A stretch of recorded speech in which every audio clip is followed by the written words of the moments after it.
Hello, good morning dear student.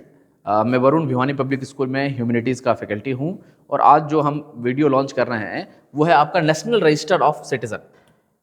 National register of citizen पे हम video launch कर रहे हैं और कल हमने एक वीडियो लॉन्च किया था, वो था आपका सीएए सिटीजनशिप अमेंडमेंट एक्ट के ऊपर ये वीडियो था।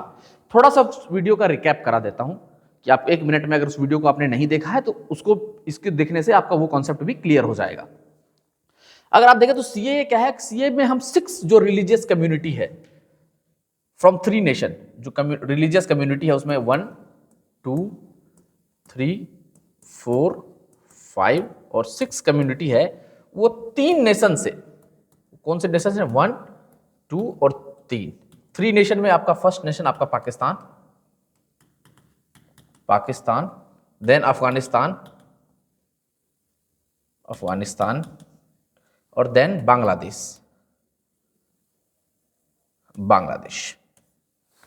से जो 6 रिलीजियस कम्युनिटी है उसमें Hindu, Jain, Buddhist, Sikh,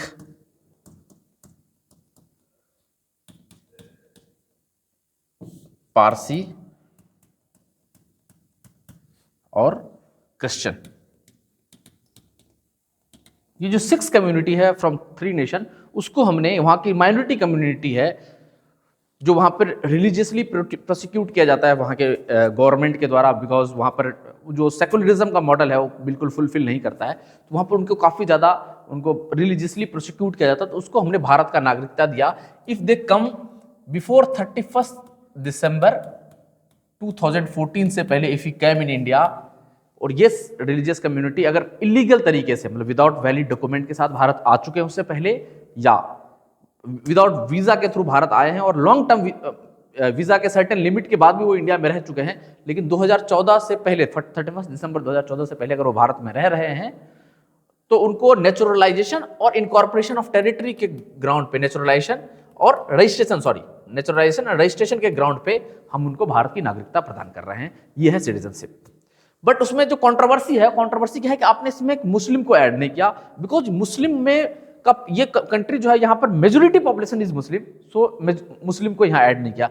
but some people और जो अगेंस्ट पॉलिटिकल पार्टी है, जो अपोजिशन पॉलिटिकल पार्टी है, वो इस बात को कह रहे हैं कि वहां पर कुछ ऐसे मुस्लिम कम्युनिटी है, फॉर एग्जाम्पल इन पाकिस्तान जो अहमदिया मुस्लिम है, दैट मुस्लिम कम्युनिटी वहां पर, that is a Muslim community, but Pakistan में that community is not treated as the actual Muslim community. उनको मुस्लिम माना ही नहीं जाता है। They are the Muslim community, वो मुस्लिम है, उनका रिलीजन जो है वो मुस्लिम है, लेकिन अहमदिया को मुस्लिम नहीं माना जाता। तो why not you include Ahmadiyya and why you are considering only 3 nation? आप इसमें म्यांमार को भी इंक्लूड करें, म्यांमार से जो आपके बुद्धिस्ट लोग आना चाहते हैं उनको इंक्लूड करें। आप इसमें श्रीलंका को भी इंक्लूड करें कि श्रीलंका से जो आपके तमिलियन जो है, बुद्धिस्ट तमिलियन जो है, वो अगर आना चाहते हैं तो डेफिनेटली उनको भी इंक्लूड करें। But government is only in this on that bit citizenship amendment act 2019 का जो है, उसमें सिर्फ 3 नेशन से, पाकिस्तान, अफगानिस्तान और बांग्लादेश से, जो 6 रिलीजियस कम्युनिटी जो वहां पर रिलीजियसली माइनॉरिटी में है और उनके ऊपर प्रोसिक्यूशन हो रहा है काफी दिनों से, उनको नेचुरलाइजेशन और रजिस्ट्रेशन के ग्राउंड पे उनको सिटीजनशिप दे रहा है। अगर वो 31 दिसंबर 2014 से पहले भारत आ चुके हैं तो उनको नागरिकता दिया जा रहा है और उनके ऊपर जो इलीगल माइग्रेंट का जो टैग है उसे खत्म किया जा रहा है। अगर फिर दूसरा चीज होता है कि how a person can acquire citizenship of India, तो मैंने बताया कि भारत का नागरिक 5 तरीके से ले सकता है। पहले तो बाय बर्थ, दूसरा है नेचुरलाइजेशन, देन रजिस्ट्रेशन, देन है इनकॉर्पोरेशन ऑफ टेरिटरी, और 5वां जो है आपका डिसेंट। इसके बारे में हम देख चुके हैं। बर्थ में if you are the citizen of, if your father and mother both are the citizen of India, तो definitely you will at the time of your birth definitely you will be the citizen of India. और your father is the citizen of India और other mother is not, या mother is citizen of India and father is not the illegal migrant, ठीक है। तो वो भारत का नागरिक बनेगा। इसके ऊपर हम सेपरेट वीडियो बना चुके हैं। अगर आपके फादर या मदर में से दोनों कोई एक भारत का नागरिक है तो आपको बाय बर्थ के ग्राउंड पे आपको सिटीजनशिप मिल जाएगा। देन नेचुरलाइजेशन, आपने अपने आप को नेचुरलाइजेशन किया, आपने यहाँ पर सर्टेन पीरियड रह करके आपने नेचुरलाइजेशन किया, एक लैंग्वेज को सीखा, तो आप नेचुरलाइजेशन के बेसिस पे मिल सकता है। रजिस्ट्रेशन को आपने रजिस्टर किया गवर्नमेंट ऑफ इंडिया के पोर्टल पे, और आप रजिस्ट्रेशन के ग्राउंड पे भी आपको 12 ईयर का पीरियड है, उसमें अगर उतने दिन अगर आप रहते हैं और एक लैंग्वेज जो शेड्यूल लैंग्वेज आपको लिख सकते हैं, बोल सकते हैं, तो आपको रजिस्ट्रेशन के ग्राउंड पे। इनकॉर्पोरेशन ऑफ टेरिटरी, कि भारत ने इन फ्यूचर किसी भी टेरिटरी को कब्जा कर लिया, पाकिस्तान का हो या कोई भी कंट्री के टेरिटरी को कब्जा किया, या वो कोई टेरिटरी इटसेल्फ इंडिया के साथ मर्ज कर जाए, तो वहां के जो नागरिक होंगे automatically they became the citizen of India. और फिफ्थ जो है वो डिसेंट, की आपके दादा परदादा कोई फोर फादर जो थे वो भारत के नागरिक थे आज़ादी के टाइम में, बट नाउ दे आर, मतलब वो डेथ कर चुके हैं, और आप जो है बहुत दिन तक फॉरेन में रहे और अब आप भारत की नागरिक बनना चाहते हैं, तो डेफिनेटली डिसेंट के ग्राउंड पे you will be the citizen of, you can apply for the citizenship of India. ये 5 तरीके से बन सकता है। अब मेन जो है जो टॉपिक हमारा है वो एनआरसी है, कि एनआरसी क्या है, नेशनल रजिस्टर ऑफ सिटीजन क्या है। अगर आप एनआरसी देखें तो उसमें एक और इशू सुनते होंगे, एनपीआर, नेशनल पॉपुलेशन रजिस्टर, और एक है एनआरसी। इस दोनों के बीच में हम डिफरेंस भी देखेंगे कि एनआरसी क्या है, एनपीआर क्या है। अगर आप देखें एनआरसी देखें तो एनआरसी का इशू कैसे स्टार्ट होता है, तो एनआरसी का इशू होता है कि हम इंडिया के जो इसमें एक्चुअल हम देख क्या रहे हैं, सबसे पहले ये देखना है इसमें हम देख क्या रहे हैं। हम देख रहे हैं कि who are the illegal migrant, हम उसको चेक कर रहे हैं, इलीगल माइग्रेंट कौन है उसको हम चेक कर रहे हैं। और जो इलीगल माइग्रेंट है,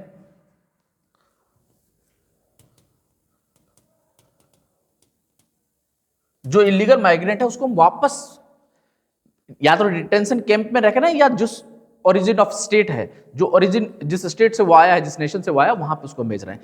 मतलब एनआरसी के जरिए हमको ये चेक कर रहे हैं, we are checking who are the illegal migrant, कौन जो है वो इलीगल माइग्रेंट है। इलीगल माइग्रेंट का डेफिनेशन क्या है कि वो विदाउट वैलिड डॉक्यूमेंट के साथ अगर वो इंडिया में आ चुका है, इंडिया के टेरिटरी में आ चुका है, तो वो इलीगल माइग्रेंट है। और दूसरा है कि एक सर्टेन पीरियड तक उसके पास वैलिड डॉक्यूमेंट है, उसके बाद उस एक्सटेंट के बाद अगर वो भारत में रह रहा है, भारत की टेरिटरी में रह रहा है, तो definitely that is considered to be illegal migrant. ठीक है, कि फॉर एग्जांपल आप विदाउट कोई डॉक्यूमेंट के साथ, विदाउट वीजा के साथ अगर आप भारत आ चुके हैं, या विदाउट किसी भारत का पासपोर्ट नहीं है तो आप भारत आ चुके हैं, तो आप इलीगल माइग्रेंट कहे जाएंगे। दूसरा है कि आपके पास वीजा लेके आए हैं, बट आप जो पीरियड आपको रहना है उस पीरियड से ज्यादा अगर रह चुके हैं, तो सेंट्रल गवर्नमेंट की ड्यूटी है कि आपको जो ओरिजिन स्टेट है, जो आपका नेटिव स्टेट नेशन है, उसमें आपको भेजा जाए, तो they are called illegal migrant. तो इस एनआरसी के जरिए हमको ये देखना है कि इलीगल माइग्रेंट जो है, उस इलीगल माइग्रेंट को इंडिया से बाहर करना है। बट अभी अगर देखें तो वो इलीगल, ये एनआरसी का जो इशू है, ये सुप्रीम कोर्ट के प्रोविजन में सिर्फ एक स्टेट में चल रहा है, दैट इज कॉल्ड असम। अभी असम में ये चल रहा है, but honourable home minister Amit Shah ji ने बोला है कि इसको हम अक्रॉस इंडिया इसको हम लागू करेंगे, इसको हम एनआरसी को हम अक्रॉस इंडिया लागू करेंगे। अभी ये सिर्फ और सिर्फ असम में चल रहा है, वो भी सुप्रीम कोर्ट के सुपरविजन में चल रहा है, बट आगे जाकर के हम इसको अक्रॉस इंडिया हम इसको लागू करेंगे। दूसरा है कि एनपीआर क्या है, नेशनल पॉपुलेशन रजिस्टर। एनपीआर क्या है कि हम ये देख रहे हैं कि how many people that are living in India, चाहे वो इंडियन हो या फॉरेनर हो, जो इंडिया में रह चुके हैं, इंडियन हो या फॉरेनर हो जो वैलिड डॉक्यूमेंट के साथ रह रहे हैं। फॉरेनर जो है, for example Chris Gayle India में आईपीएल खेलने के लिए आया, वो वैलिड डॉक्यूमेंट के साथ आया, इंडिया में 2 साल रहे, तो इंडिया के एनपीआर में ऐड होगा। ठीक है, वो इंडिया के एनपीआर में ऐड होगा, नेशनल पॉपुलेशन रजिस्टर, कि भारत में अभी कितने लोग रह रहे हैं, वो एनपीआर में ऐड होगा। एनआरसी मतलब कि फॉर एग्जांपल कोई तार के नीचे से, पाकिस्तान के बॉर्डर से तार के नीचे से इंडिया में आ जाए, तो वो इलीगल माइग्रेंट कहा जाएगा। या कोई पर्सन आ रहा है पाकिस्तान से, और वो अगर आ रहा है विदाउट वैलिड डॉक्यूमेंट, और साथ ही साथ अगर वैलिड डॉक्यूमेंट के साथ भी आ रहा है, तो एक सर्टेन पीरियड तक ही उसका डॉक्यूमेंट है, उसका वीजा जो है वो सर्टेन पीरियड तक है, उसके बाद अगर वो इंडिया में रह रहा है, तो definitely that is said to be illegal migrant. तो इस इलीगल माइग्रेंट को हमको इंडिया से बाहर करना, ये है एनआरसी। अभी ये सिर्फ एक ही स्टेट में है, that is Assam, but home minister ने पार्लियामेंट में कहा है कि in future we will implement across India. NPR क्या है, नेशनल पॉपुलेशन रजिस्टर, इंडियन जो लोग इंडिया में रहते हैं प्लस जो फॉरेनर इंडिया में भी हैं, वैलिड डॉक्यूमेंट के साथ, जैसे फॉर एग्जांपल मैंने बताया क्रिस गेल इंडिया में आईपीएल खेलने के लिए आया, तो that is considered to be NPR में उसका नंबर ऐड होगा। अब ये एनआरसी का इशू कैसे स्टार्ट हुआ इसको देखते हैं। अगर आप देखें तो एनआरसी का जो इशू है, ये इशू स्टार्ट होता है 1971 में, ये इशू स्टार्ट होता है। बट इशू का डिमांड बहुत पहले हो गया था। बट अगर आप देखें तो सिटीजनशिप अमेंडमेंट एक्ट जो है, सिटीजनशिप अमेंडमेंट एक्ट जो है 1955,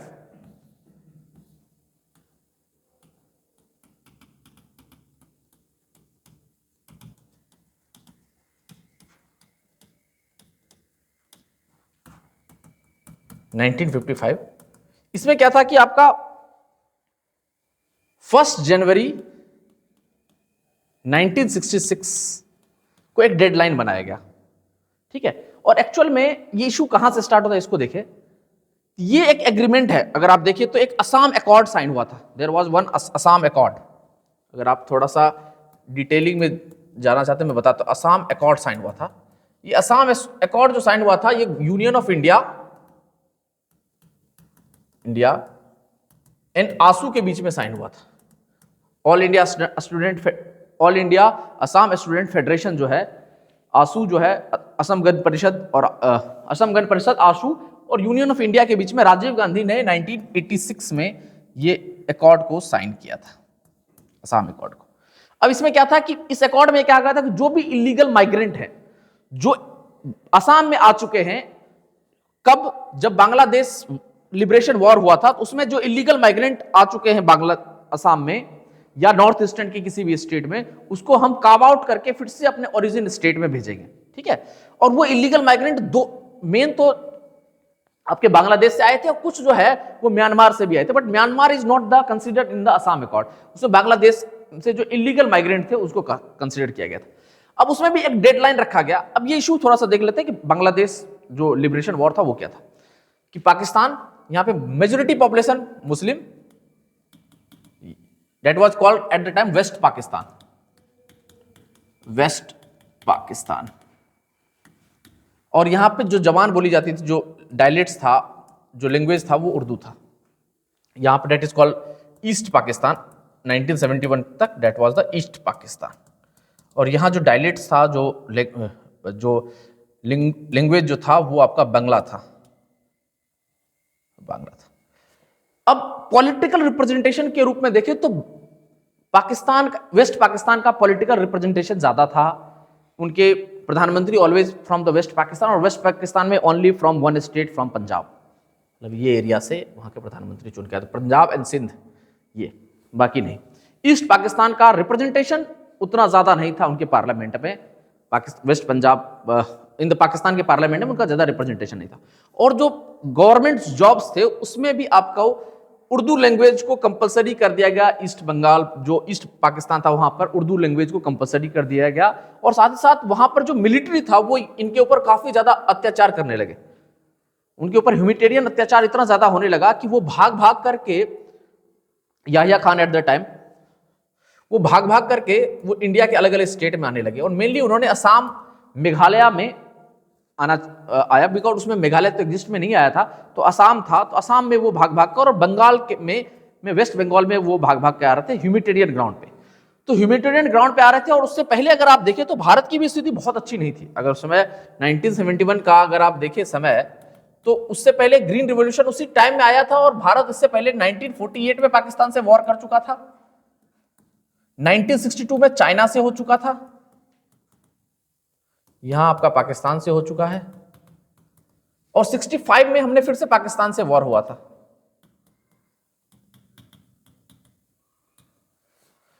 और हमारा इकोनॉमिकल स्थिति भी इतना अच्छा नहीं था कि हम इतने ज्यादा रिफ्यूजी जो ह्यूमैनिटेरियन ग्राउंड पे भारत में आ रहे थे तो उनको हम शरण दें, क्योंकि हमारा खुद, हमने बताया कि ग्रीन, हमारे यहाँ खाने की प्रॉब्लम था, फूडिंग का प्रॉब्लम था उस समय, तो हम कैसे उनको इतना ज्यादा जगह दे सकते थे। बट वो आए तो हमने ह्यूमैनिटेरियन ग्राउंड पे उन्हें रहने दिया। अब जो असम अकॉर्ड था, असम अकॉर्ड ने बोला कि 1 जनवरी, असम अकॉर्ड में राजीव गांधी ने बोला 1 जनवरी 1966 तक जो पर्सन फ्रॉम बांग्लादेश से या बांग्लादेश से जो इंडिया में आए थे, उसको आपको हम, वो इंडिया में रहेंगे, बट आपका जो दिसंबर है 25 मार्च जो वॉर का डिक्लेरेशन है 1971 के बाद के बाद जो इंडिया में है उन्हें हम इलीगल माइग्रेंट करेंगे और उनको हम वापस अपने ओरिजिन स्टेट नेशन में हम उनको भेजेंगे। तो असम एकॉर्ड में यही था कि जो रिफ्यूजी जो एसाइलम के लिए इंडिया में आए थे, एसाइलम लेने के लिए भारत में आए थे, तो उनको हम वापस उनके ओरिजिन स्टेट में बांग्लादेश में उनको हम भेज देंगे। ये था असम एकॉर्ड। अब एक आया सिटीजनशिप अमेंडमेंट। अब ये चीज तो असम एकॉर्ड में था, राजीव गांधी ने साइड किया, बट राजीव गांधी की डेथ के बाद आपका सिटीजनशिप अमेंडमेंट एक्ट आया। सिटीजन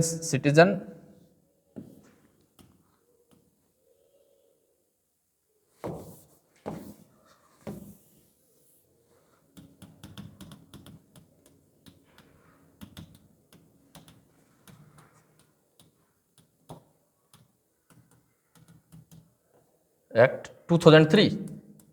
अब ये जो एक्ट था सिटीजनशिप अमेंडमेंट एक्ट, वो अटल बिहारी वाजपेयी गवर्नमेंट में आया और उन्होंने बोला कि हम पूरे इंडिया में एनआरसी, उस एक्ट के थ्रू हमने एनआरसी कराने की बात की। और लेटर ऑन हमने असम अकॉर्ड में जो असम का जो डेमोग्राफिक चेंज हो रहा था उसको लेकर के हमने एनआरसी के थ्रू हमने क्या किया कि वहां पर जो लोग हैं उनके वैलिड डॉक्यूमेंट दिखाना पड़ेगा कि what are the proof of your citizenship, आपका सिटीजनशिप का क्या प्रूफ है। और अगर आप देखेंगे तो असम का जो पॉपुलेशन है वो 3.3 करोड़ मतलब